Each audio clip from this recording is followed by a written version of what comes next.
sebagaimana semestinya. Namun pada kali ini proses pembelajaran sebagaimana pada pertemuan kemarin sudah disampaikan ya oleh Pak Ketua juga Pak Koordinator terkait dengan jadwal yang update ya, jadwal yang terbaru di mana dalam jadwal tersebut ya pertemuan kita dilaksanakan kurang lebih 2 minggu sekali ya. Nah, pokoknya kita berpedoman pada jadwal yang terakhir. Rekan-rekan sekalian, total kelas ini nanti kita lihat dulu ke kelas ya. Kelas ini kita lihat dulu ke kelas kita di kelas B3 ya. Di kelas B3 sebentar kita lihat kelas kita dulu. Nah, di kelas kita, kelas B3 ini total mahasiswanya ini ada 28 ya. Ada 28. Nah, saya harap teman-teman semua yang ada di kelas ini nanti bisa mengikuti proses pembelajaran yang sudah berjalan. Nah, kemudian dalam kelas kita di kelas B3 ini ya, sudah ada beberapa pertemuan yang sudah kita lalui, pertemuan 1, pertemuan 2, pertemuan ketiga, dan kemudian juga ada tugas-tugas yang saya sertakan, dan hari ini kita masuk pada pertemuan kelima. Berarti memang kelas B3 ini belum melakukan UTS ya, karena memang proses pembelajarannya dimulai dari belakangan ya, dari kelas-kelas yang lainnya. Nah, kemudian di kelas ini ada kehadiran, nah seperti hari ini ada kehadiran, ini sudah ada 2 orang yang menyerahkan. Tolong nanti teman-teman sekalian kehadiran kita direkam di sini ya. Jadi kehadiran dalam setiap pertemuan direkam di sini. Nah, silahkan nanti klik hadir. Kemudian juga terkait juga dengan tugas-tugas yang diberikan juga termasuk UTS dan UAS nanti ada di sini. Rekan-rekan sekalian, mengawali perkuliahan ini, walaupun kita yang hadir ini baru sekitar 4 orang, tetap kita memulai saja ya perkuliahan kita ini, dan kita awali dengan sama-sama membaca basmalah.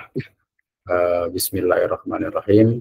Yang kedua, selanjutnya terkait dengan kita sudah libur ya dari awal Ramadan sampai dengan sekarang kita sudah masuk Syawal, dan saya secara pribadi maupun secara institusi ya mengucapkan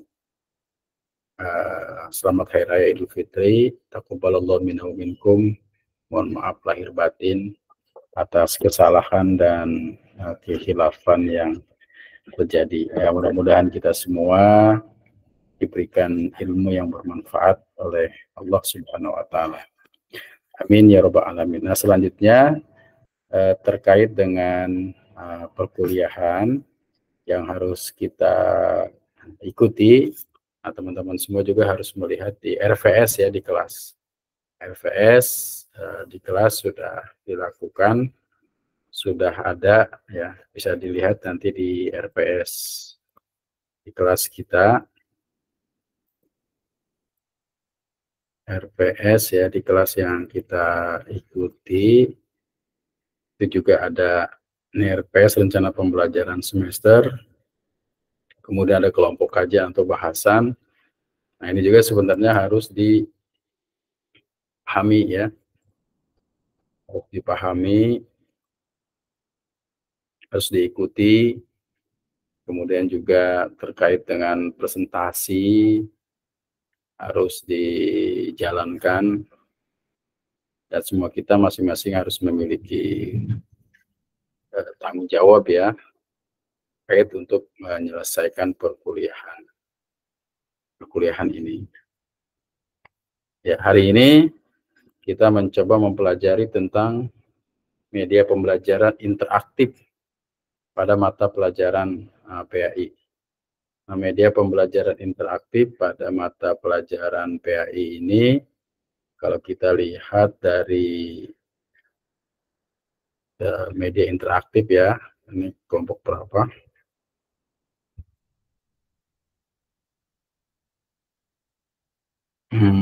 Media interaktif pembelajaran PAI.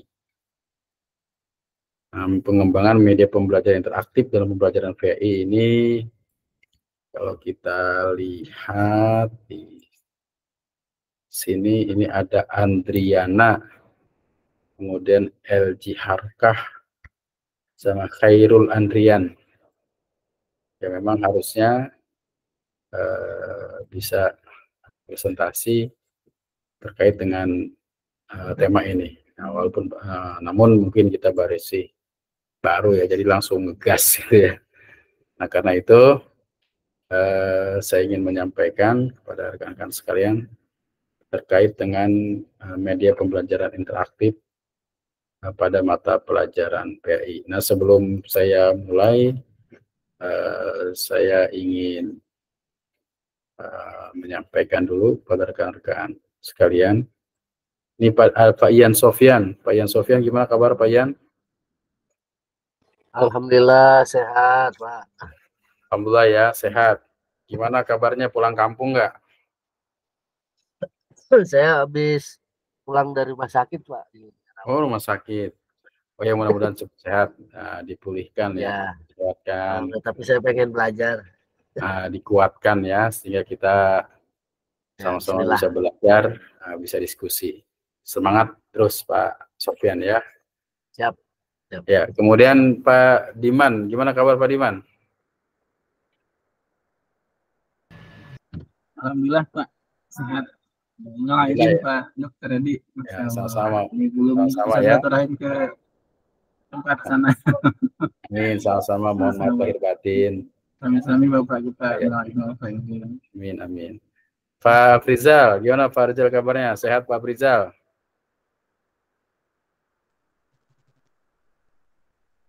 Oke, ada Pak Azi Nurjaman. Ada Pak Aji Nurjaman? Ya, sehat alhamdulillah pada saya. Ya. Gimana pulang kampung kan ya lebaran? Enggak, Pak. Enggak ya, sama dengan saya. Saya juga nggak punya kampung ya. Jadi tetap di Bogor saja, nggak kemana-mana. Nah ya teman-teman sekalian, alhamdulillah kita sudah ada 5 ya. Mungkin teman-teman yang lain masih sibuk atau ada urusan yang lain, tetap kita belajar sedikit ya terkait dengan materi yang akan kita pelajari pada hari ini, yaitu tentang media pembelajaran interaktif pada mata pelajaran PAI. Nah, kira-kira tema ini apakah sudah dibahas atau belum? Saya ingin tanya dulu. Belum. Belum ya? Ya, takutnya nanti ada pengulangan. Nah, jadi media pembelajaran interaktif dalam pelajaran atau mata kuliah PAI. Rekan sekalian, teman-teman sekalian, kita terkait dengan media pembelajaran itu sangat terkait dengan kondisi pada saat ini ya. Kondisi pada saat ini di mana perkembangan teknologi sudah begitu pesat, sudah begitu maju, sehingga proses pembelajaran yang dulu mungkin pembelajaran ketika kita masih belajar di tingkat sekolah dasar atau di tingkat sanawiyah, bahkan SMK, bersifat kepada guru ya, atau teacher center. Jadi bagaimana kata guru. Nah, sekarang proses pembelajaran itu dibalik. Apalagi dengan menggunakan kurikulum merdeka, di mana bukannya guru satu-satunya sumber belajar, tetapi lingkungan, kemudian sarana yang ada di sekolah, media, dan segala macamnya itu harus dijadikan sumber belajar. Dan pembelajaran pada saat ini itu sudah berkembang, menggunakan pembelajaran yang interaktif. Jadi kalau masa lalu proses pembelajaran berbasis pada guru, maka sekarang diubah berbasis pada siswa. Kalau begitu, apa fungsi guru? Fungsi guru nampaknya berubah, ya, hanya sebagai fasilitator. Nah, dalam tanda kutip ya, fasilitator artinya orang yang memfasilitasi keinginan atau potensi yang ada pada peserta didik. Jadi kalau kita memahami dalam proses pembelajaran bahwa setiap manusia itu lahir memiliki potensi atau sering kita sebut dengan fitrah.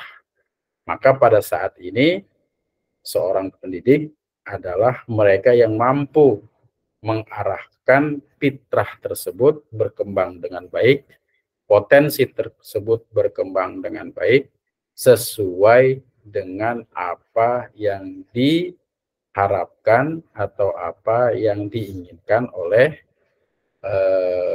peserta didik itu sendiri. Jadi guru hanya sebagai fasilitator. Nah, sumber-sumber belajar itu banyak sekali. Kalau masa lalu kita kesulitan untuk mendapatkan informasi, maka pada saat ini informasi itu berlimpah. Nah, maka kemudian yang kita lakukan adalah bagaimana memiliki kecerdasan untuk memilih mana informasi yang baik dan mana informasi yang dinyatakan tidak baik atau hoax, ya. Nah, jadi kecerdasan itu berubah. Nah, berubah ini kenapa berubah? Ya karena memang seiring dengan perkembangan zaman. Karena itu dalam konteks Islam kita bisa memahami bahwa ajarkan anakmu sesuatu karena mereka hidup tidak sejaman dengan zamanmu. Alimu auladakum fa innahu makhluquna fi zamanin ghairi zamanikum. Jadi mereka tidak lagi belajar seperti apa yang kita pelajari pada masa lalu. Nah, mesin-mesin sekarang ini semuanya serba mesin. Teknologi serba mesin, informasi serba mesin, ya. Bahkan sekarang zamannya sudah artificial intelligence, menggunakan kecerdasan buatan. Dan itu ada pada genggaman peserta didik. Dengan handphonenya, dengan Android-nya, kemudian dia bisa menggunakan Copilot, ya, yang dikeluarkan oleh Microsoft itu untuk berdiskusi. Jadi kita berdiskusi dengan robot. Itu sekarang sudah tren, sudah menarik. Nah, maka kemudian kalau kita melihat ke depan, maka fungsi guru tampaknya akan berubah hanya sebagai fasilitator. Bagaimana seorang guru memfasilitasi. Nah, karena itu dalam kurikulum merdeka yang sekarang sedang berkembang, yang sekarang sedang disampaikan ya kepada setiap sekolah, ke setiap madrasah, salah satu hal yang harus diperhatikan adalah keragaman peserta didik. Jadi guru tidak harus mengarahkan peserta didik untuk bisa cerdas dalam satu aspek saja.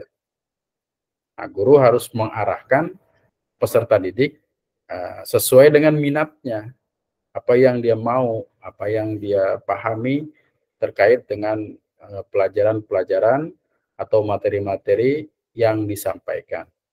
Karena itu seorang pendidik sekarang tidak boleh melakukan monopoli dalam tanda kutip ya, pengetahuan. Karena pengetahuan itu cukup banyak, tersebar, beragam, referensinya juga kuat. Ya kalau kita cari di artificial intelligence itu banyak sekali referensi-referensi memang menarik ya, yang sebelumnya kita tidak menduga. Misalkan tentang fenomena apa yang terjadi pada saat ini. Tentang pemilu, kita bisa berdiskusi dengan robot, dengan AI, artificial intelligence. Itu berarti termasuk, itu adalah proses pembelajaran interaktif. Walaupun pada saat ini orang mengibaratkan kecerdasan buatan itu seperti bayi atau seperti anak usia 4 tahun ya, harus menggunakan perintah-perintah yang jelas. Tapi pada saatnya nanti akan berkembang menjadi lebih baik lagi. Nah, itu adalah sebagai bukti ya, bahwa proses perkembangan itu terus berjalan dan seorang guru PAI harus mampu menggunakan itu semua dengan tujuan agar proses pembelajaran itu lebih menyenangkan, lebih baik, dan lebih bermakna. Ya. Nah, kemudian pembelajaran itu sebuah proses ya, itu kita sudah paham lah. Bahwa pelajaran itu sebuah proses yang dilakukan oleh seorang pendidik atau seorang guru. Guru itu adalah orang dewasa, kemudian kepada siswa, dan guru dan siswa ini melakukan sebuah hubungan timbal balik, interaksi yang berlangsung dalam situasi edukatif kondisi pembelajaran untuk mencapai tujuan tertentu. Nah, tujuannya apa? Tujuan dari proses pembelajaran itu ya bisa ada tujuan institusi, ada tujuan pembelajaran, ada tujuan negara juga punya tujuan. Jadi tujuan pendidikan di Indonesia itu apa? Kita lihat aja Undang-Undang Sisdiknas ya, yang sekarang berlaku nomor 20 tahun 2003 tentang sistem pendidikan nasional. Apa tujuannya? Di antaranya adalah mewujudkan manusia Indonesia yang beriman, berilmu, beramal, berakhlak, cerdas, demokratis, dan segala macamnya. Yang dimana bahasa-bahasanya masih cenderung bahasa yang perlu penerjemahan lebih lanjut ya.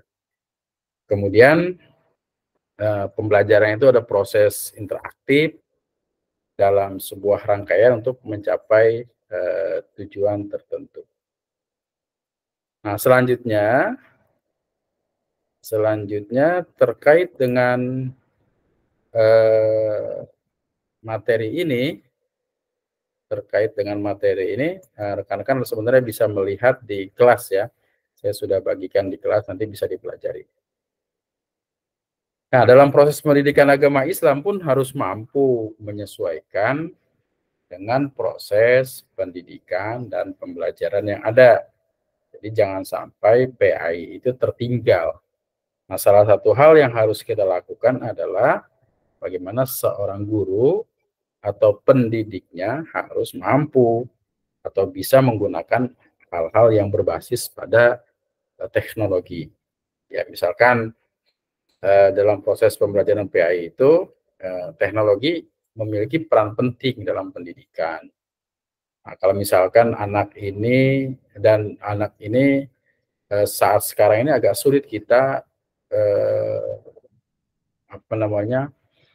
membendung arus-arus informasi yang masuk ke dalam aplikasi-aplikasi tertentu. Katakanlah misalkan ada YouTube, ada TikTok, ya, ada macam-macam dah semuanya itu. Nah, itu nggak bisa kita bendung seperti musim ya. Dan setiap anak bisa membuat konten. Nah, kita nggak ada upaya, nggak bisa untuk melarang, apalagi di sekolah. Di sekolah itu mungkin ya masih bisa, tapi menurut saya juga nggak efektif ketika kita handphone yang dekat dengan anak itu kita tanda kutip sita, disimpan dulu di sekolah, nanti pulang diambil lagi. Itu kan beresiko. Kalau ada handphone yang hilang, nanti bagaimana caranya sekolah harus bisa mengembalikan kan.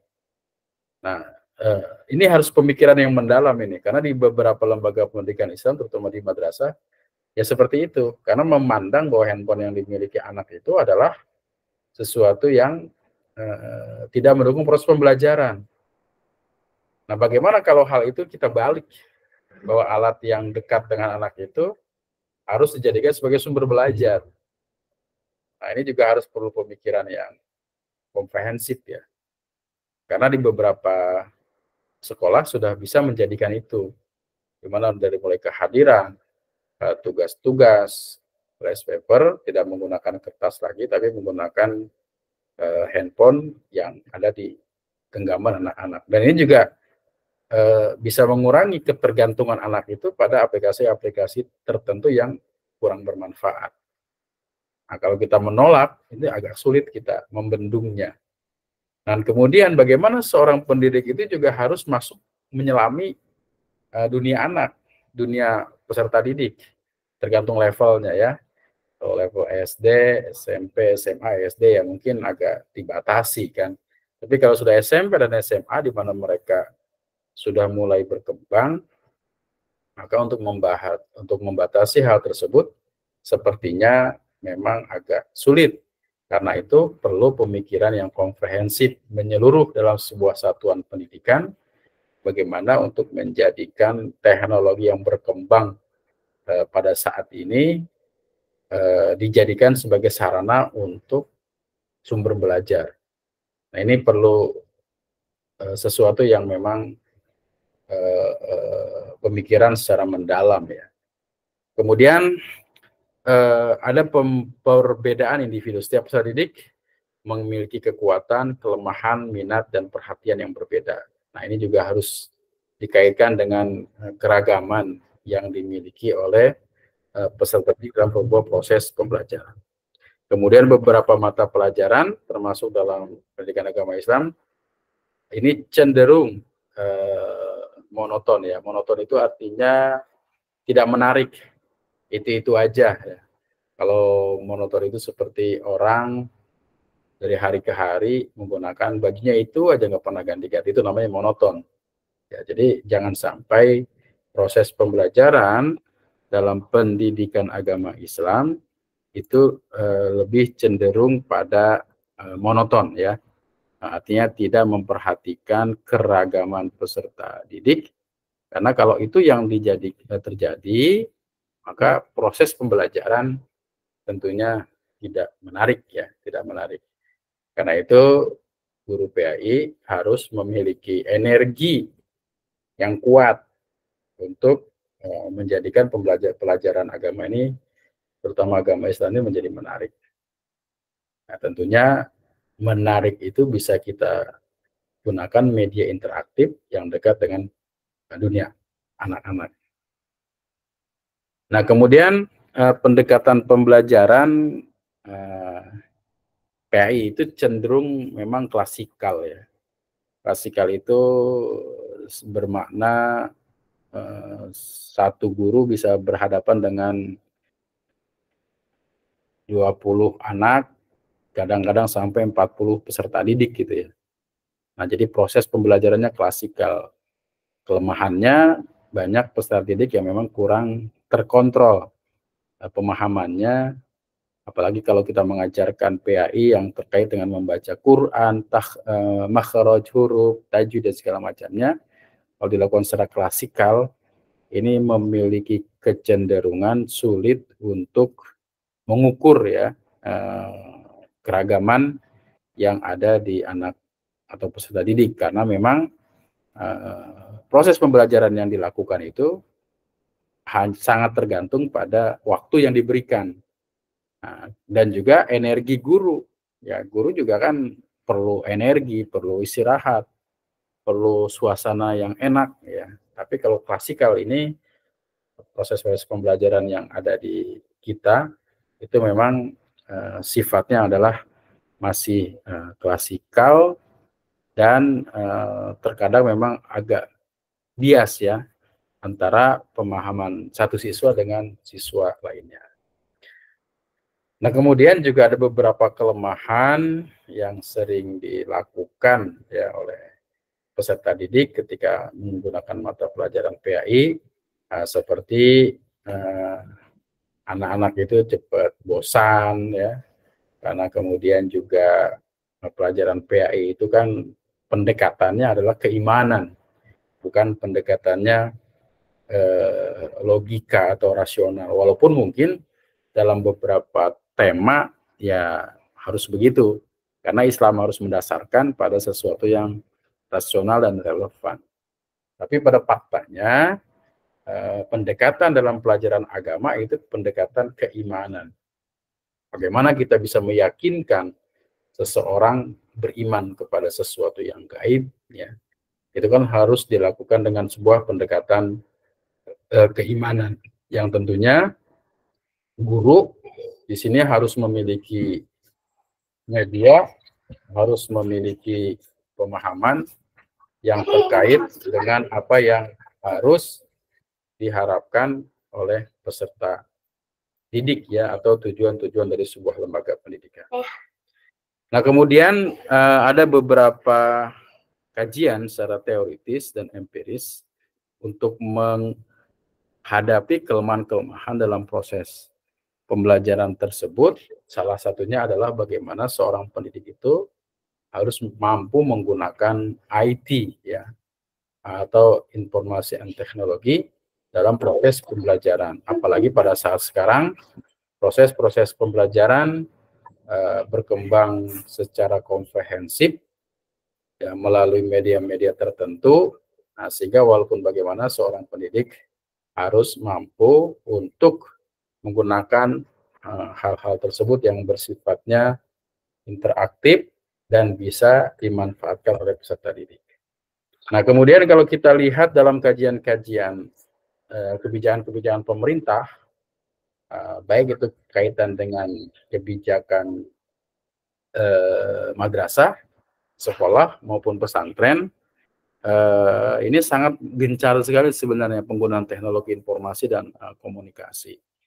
Banyak sekali kebijakan-kebijakan dilakukan oleh Direktur Kementerian Agama, misalkan tentang baik itu ke SKK ya, atau apa itu kurikulum sarana keseluruhan kelembagaan itu, untuk melakukan pelatihan-pelatihan yang sifatnya interaktif ya. Bagaimana seorang guru harus mampu menggunakan media atau alat tertentu. Nah, kemudian kan banyak sekali aplikasi-aplikasi juga sekarang, baik di madrasah, di sekolah, atau pesantren ya, ada Dapodik, ada EMIS, ada macam-macam ya, yang harus digunakan, dan itu terkait dengan bagaimana kecepatan informasi. Tapi yang lebih harus dipahami adalah bagaimana seorang pendidik itu mampu menggunakan media-media yang berbasis interaktif dalam sebuah proses pembelajaran. Maka dibutuhkan sebuah pengembangan media pembelajaran PAI yang juga mau dan mampu memanfaatkan perkembangan teknologi informasi dan komunikasi secara baik dan mengikuti perkembangan. Ini tantangan kita semua ya, karena ada media pembelajaran yang mungkin cocok untuk mata pelajaran yang lain, tapi belum tentu cocok untuk mata pelajaran PAI misalkan. Kemudian juga ada sebuah penelitian yang dilakukan oleh di UIN Sunan Kalijaga tahun 2019. Dia mengobservasi dan mendapatkan informasi dari siswa tentang penerapan metode dan proses pembelajaran yang kurang efektif. Jadi pembelajaran PAI itu cenderung kurang efektif, cenderung monoton, cenderung membosankan karena menggunakan metode mengajar hanya ceramah, kadang-kadang mencatat, siswa disuruh menulis ayat atau hadis tertentu tanpa menjelaskan, sifatnya hanya hafalan ya, hafalan-hafalan yang kadang tidak ada tagihannya gitu kan. Nah, maka ini harus menjadi perhatian kita untuk merubahnya. Nah, kemudian berdasarkan hal itu semua, maka kita memerlukan sebuah pembelajaran interaktif untuk mata pelajaran PAI. Ada multimedia interaktif ya, ada hipermedia. Hipermedia itu kalau multimedia itu adalah multi itu beragam ya, dengan alat pengontrol yang dapat dioperasikan oleh pengguna. Ini multimedia. Nah, kalau kita menggunakan hipermedia itu adalah bersifat interaktif. Multimedia dan hipermedia terjadi ketika siswa berinteraksi dengan informasi yang ditampilkan lebih dari satu bentuk. Nah, misalkan kata-kata dan gambar itu bisa. Nah, ada kalau kita menggunakan media interaktif, ada multimedia pembelajaran interaktif online bisa menggunakan beberapa. Ini ada alamat-alamat ya. Nanti bisa saudara cari, saudara teliti, saudara pahami. Karena sekarang untuk bisa menggunakan aplikasi tertentu, ya kita bisa mendapatkan petunjuk dari media seperti YouTube, misalkan bagaimana cara menggunakan, menampilkan dengan baik. Nah, kemudian ada media pembelajaran online berbasis visual. Ini bisa macam-macam ya. Nanti bisa dibaca, ini banyak sekali. Kemudian ada multi interaktif online berbentuk audio visual. Bisa beberapa pilihan, misalkan audio visual itu seperti ini, media pembelajaran kelas jarak jauh. Ya, seperti yang kita lakukan ini, sinkronus, kita berada di mana-mana, tapi kita bisa bertemu dalam satu frekuensi, dalam satu gelombang yang namanya sinkronus. Tapi juga ada yang bisa asinkronus, Google Classroom, itu bisa kita lakukan dengan asinkronus ya. Jadi kita bisa lihat beberapa kali di situ, tapi kita berbatas waktu ya, misalkan satu materi itu bisa diselesaikan dalam waktu 1 minggu untuk mata kuliah tertentu. Itu bisa menggunakan Google Classroom atau bisa menggunakan e-learning lainnya. Nah, macam-macam ya, ini banyak sekali aplikasi yang harus dipahami, termasuk juga bagaimana membuat flyer ya, flyer itu dengan Canva, misalnya seorang pendidik harus mampu. Kemudian ada audio visual, ada Kahoot, kelas digital, ada Google Classroom, Microsoft Teams, Canvas, macam-macam sekali. Ini banyak sekali yang harus kita coba. Nah, ini ada link yang saya sengaja telusuri ya, nanti agar teman-teman ini mampu membuat satu media ataupun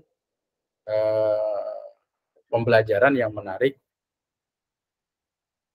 dan memang pembelajaran itu adalah pembelajaran PAI. Jadi kita bisa menggunakan quizzes misalkan, macam-macam ya. Ini banyak-macam sekali. Nanti bisa dicek satu-satu dan bisa dipelajari.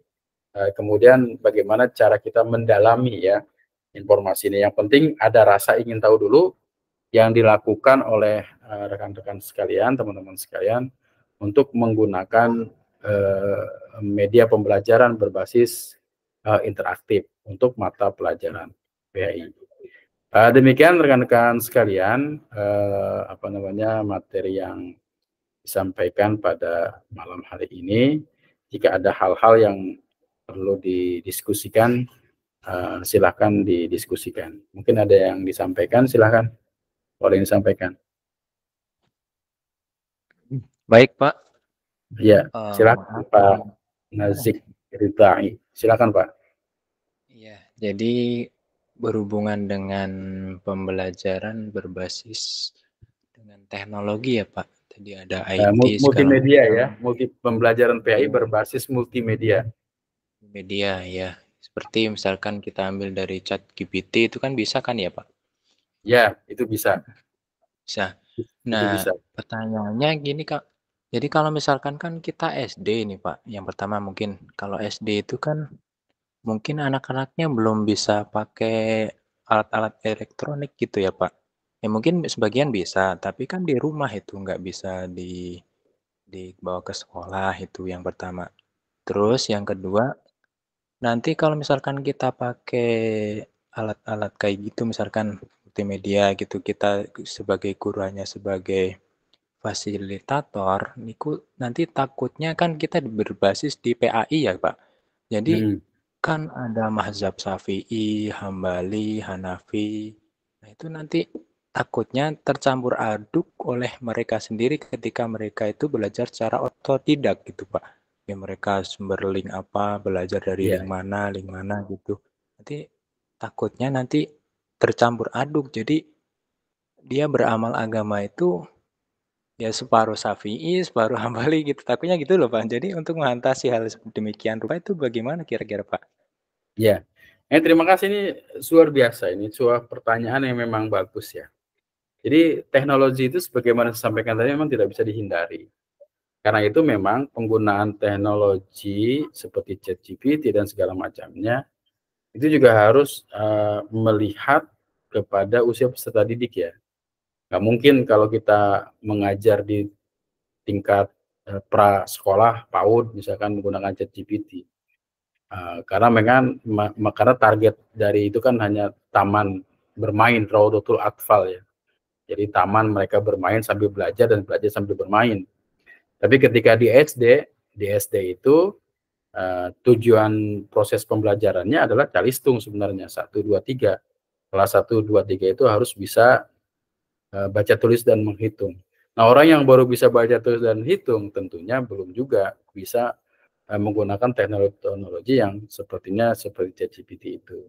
Nah, sebetulnya memang ChatGPT itu untuk dilakukan pada mereka yang sudah mampu untuk bisa menggunakan teknologi. Tapi walaupun bagaimana dalam pendidikan Islam itu penggunaan dasar-dasar keagamaan itu harus didasarkan disampaikan sejak awal. Nah, artinya pada usia-usia sekolah dasar itu harus dikuatkan akidahnya dulu. Kalau memang menggunakan fikih harus dikuatkan fikihnya dulu. Nah, jangan sampai tercampur aduk. Nah, tercampur aduk itu kan bisa dilakukan karena memang mereka tidak memiliki pemahaman yang komprehensif terkait dengan tata cara keagamaan sesuai dengan mazhab-mazhab yang ada di fikih itu. Nah, karenanya pada fase-fase usia-usia tertentu, nah misalkan usia sekolah dasar atau sanawiyah dan aliyah bisa juga, itu adalah penguatan-penguatan terkait dengan pemahaman-pemahaman terhadap beribadah dan berkeyakinan. Nah, tetapi tidak menutup kemungkinan mereka itu juga sudah akrab dengan dunia itu informasi dan teknologi. Tapi kalau mereka sudah dasarnya memang kuat, akidahnya baik, fikihnya hebat, maka selanjutnya adalah dijadikan sebagai sebuah perbandingan-perbandingan saja. Sehingga juga akan melahirkan orang-orang yang toleran, sehingga mereka memahami bahwa banyak sekali cara-cara yang dilakukan menurut mazhab atau menurut kelompok-kelompok tertentu, dan itu juga diakui misalkan. Nah, jadi sekali lagi kalau kita menggunakan ChatGPT, dia bukan orang, dia itu robot ya. Karena itu dia tidak punya rasa. Tidak punya rasa, dia hanya mengumpulkan informasi-informasi yang sudah pernah kita teliti, sudah pernah kita cari, dia punya alat penyimpan, kemudian ketika kita minta, dikeluarkan kembali sama dia. Ya, dia hanya robot, tidak punya perasaan. Tapi memang bisa kita ajak diskusi ya. Coba misalkan saya pernah diskusi tentang dengan ChatGPT tentang problem gay misalkan, itu bagaimana pendapat mereka? Sangat jauh berbeda dengan apa yang kita pahami. Mereka menganggap itu bukan penyimpangan, tapi saya tetap bersikuku itu adalah penyimpangan. Ya, tetapi mereka punya referensi, mengeluarkan begitu banyak referensi kalau itu adalah bukan penyimpangan, tapi juga kita juga tetap punya argumentasi. Nah, karena itu nanti tantangan-tantangan kita ini dan anak-anak kita ke depan ini sangat luar biasa ya. Kalau dulu hanya orang-orang, tapi sekarang juga punya tantangan-tantangan dengan pendapat-pendapat atau hal-hal yang terkait dengan sesuatu yang memang meresahkan gitu ya. Katakanlah misalkan sekarang fenomena child free itu ya sudah marak gitu. Bagaimana pandangan Islam menghadapi itu? Jadi seorang ini ingin menikah tapi nggak mau punya anak gitu kan. Nah, dia punya macam-macam, ini pandangannya bagaimana nih? Nah, maka kemudian dalam Islam sendiri banyak sekali pendapat-pendapat itu. Nah, maka kalau anak-anak kita kuatkan keyakinannya, akidahnya, ya maka mereka pasti akan memiliki pandangan bahwa itu adalah tidak baik, karena menyalahi dari tujuan utama dari seorang menikah gitu kan. Ya, menikah itu kan salah satu cara menghalalkan sesuatu yang haram, yang diharamkan oleh Allah, tapi diikat dengan pernikahan menjadi halal. Nah, tapi fenomena kemudian muncul adalah bagaimana orang menikah itu nggak punya anak, kan terbalik. Harusnya orang menikah ingin mendapatkan keturunan sebagaimana perintah Rasul. Tapi fenomena ini sekarang di masyarakat modern sedang mengejala ini.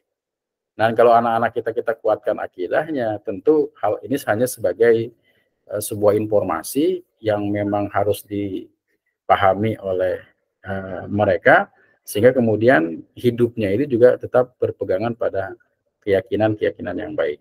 Nah, saya pikir memang kita harus belajar menggunakan media itu secara bijaksana, tapi juga kita harus menguatkan akidah-akidah anak-anak kita dalam jenjang-jenjang sekolah ya, atau jenjang-jenjang madrasah. Ya, misalkan di jenjang-jenjang MI, madrasah ibtidaiyah atau sekolah dasar, apa yang harus akidahnya yang dikuatkan dulu. Tapi gempuran-gempuran fitnah itu juga banyak sekali. Nah, maka penting lah sebenarnya kita ini harus memikirkan itu semua, dan kebenaran yang dikeluarkan oleh media seperti CCTV itu jangan dijadikan sebuah patokan ya, karena dia hanya mesin. Nah, kalau mesin kan tergantung siapa yang memerintah. Nah, jadi kita harus kritisi dalam jawaban-jawaban yang disampaikan, karena mereka tentu menjawab sesuai dengan settingan orang yang memiliki keahlian tentang menggunakan teknologi. Nah, saya pikir itu mungkin Pak Andri ya. Jadi memang kita harus betul-betul menguatkan akidah kita, pemahaman-pemahaman anak kita sejak dini sebenarnya. Mungkin dari rekan-rekan yang lain ada yang menambahkan? Oke, kalau tidak ada, saya mengucapkan terima kasih atas kehadiran rekan-rekan semua. Mudah-mudahan pertemuan kali ini bisa memberikan manfaat ya dalam proses pendidikan kita, dan sampai kita berdoa, dan kita tetap berdoa mudah-mudahan kita diberikan ilmu yang manfaat oleh Allah Subhanahu wa taala. Dan saya mengucapkan sekali lagi mohon maaf lahir batin, semoga kita diberikan ilmu yang bermanfaat oleh Allah Subhanahu wa taala. Terima kasih atas perhatiannya, mohon maaf atas segala kekurangan. Saya izin pamit ya. Akhirul kalam. Assalamualaikum warahmatullahi wabarakatuh. Waalaikumsalam warahmatullahi wabarakatuh. Terima kasih.